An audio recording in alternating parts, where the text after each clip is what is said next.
Voilà le jeu. Comment faire passer spent et unité. Je jette un dé. La guerre, il faut toujours savoir, il faut toujours faire gros au dé. Ça, c'est la règle de base dans toute stratégie. Je pense que le plus important, justement, c'est de dégager autour de Kiev.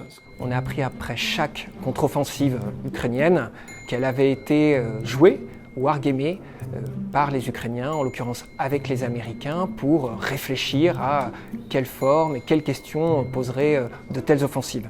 Quand on parle à des responsables wargame au sein de l'armée française, des pratiquants, très vite ils vous disent faisons wargame, vous allez très vite comprendre de quoi il est question, puis on va tirer quelques dés. Je vais commencer par là, très bien, en attaquant là. Très bien. Alors du coup, tu as une unité qui attaque, pas à travers un terrain difficile. D'accord. Le wargame, le jeu de guerre, moi j'ai plutôt tendance à dire jeu de guerre, c'est un outil qui est un outil d'état-major à la base. Maintenant, il y a pratiquement 200 ans que les premiers jeux de guerre ont été utilisés et employés au sein de l'armée prussienne.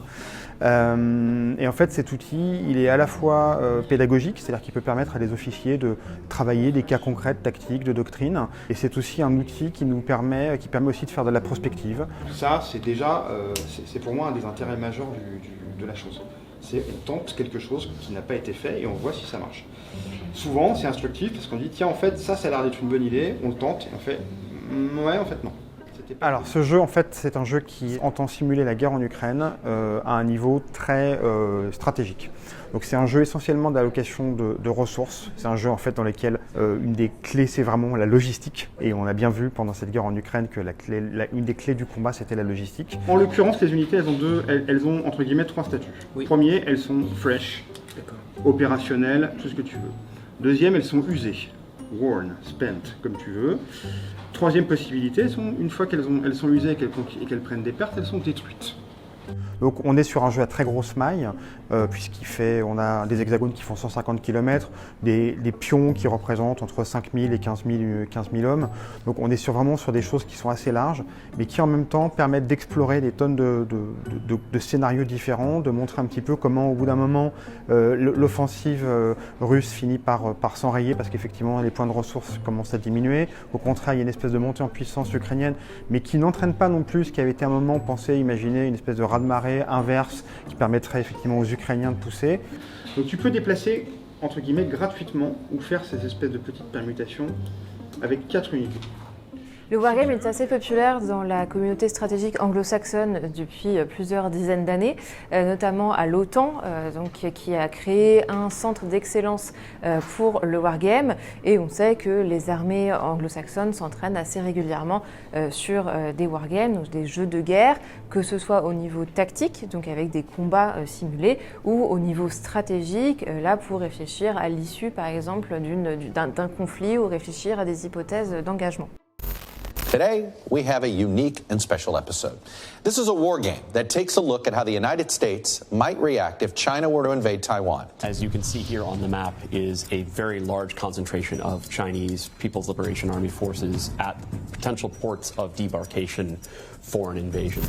En France, cette montée en puissance est beaucoup plus récente parce qu'il y a notamment au sein des armées peut-être une réticence, en tout cas il y avait une réticence aux wargames, tout simplement parce qu'il y a le mot jeu dans wargame et donc ça pouvait être un petit peu mal considéré par les officiers supérieurs qui pouvaient dire non, moi j'ai pas envie de passer mon temps à faire des jeux, alors qu'en fait on se rend compte et les armées s'en rendent compte aussi que le wargame c'est extrêmement important pour faire de la simulation de combat et pour réfléchir à des tas d'hypothèses qu'on n'aurait pas envisagées.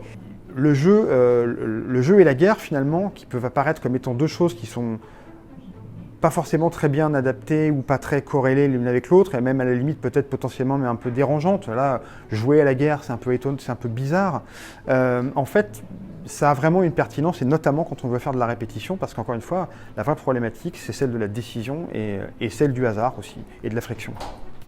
Alors on sait que les États-Unis ont fait jouer des wargames à l'armée ukrainienne. Alors j'espère pour eux que les wargames qu'ils ont joués étaient un petit peu plus complexes que celui qu'on vient de faire. Généralement en fait quand on parle de wargames, on parle aussi de tabletop exercises, des événements qui durent plusieurs jours. Et effectivement avec beaucoup plus de leviers et de cartes à jouer, ce genre d'éléments. We're now bringing in another 55,000, which will bring us up to 85% of our forces. Donc le jeu qu'on vient de pratiquer, il est très bien pour découvrir le mécanisme d'un wargame, pour se familiariser un peu avec le contexte du conflit ukrainien, mais ce n'est pas en jouant une fois sur un coin de table qu'on va pouvoir déterminer des grandes tendances évidemment sur la guerre en Ukraine. Le wargame, à chaque fois, c'est bien pensé et c'est fait pour poser des questions. Le but, c'est pas forcément de gagner, mais de se retrouver dans des situations qui challenge intellectuellement ou dans la prise de décision. Et ça, l'armée l'a bien compris. Et puis les armées étrangères le pratiquent depuis bien longtemps, en particulier l'armée américaine. Et c'est un apport complémentaire très important dans le cadre de la réflexion stratégique.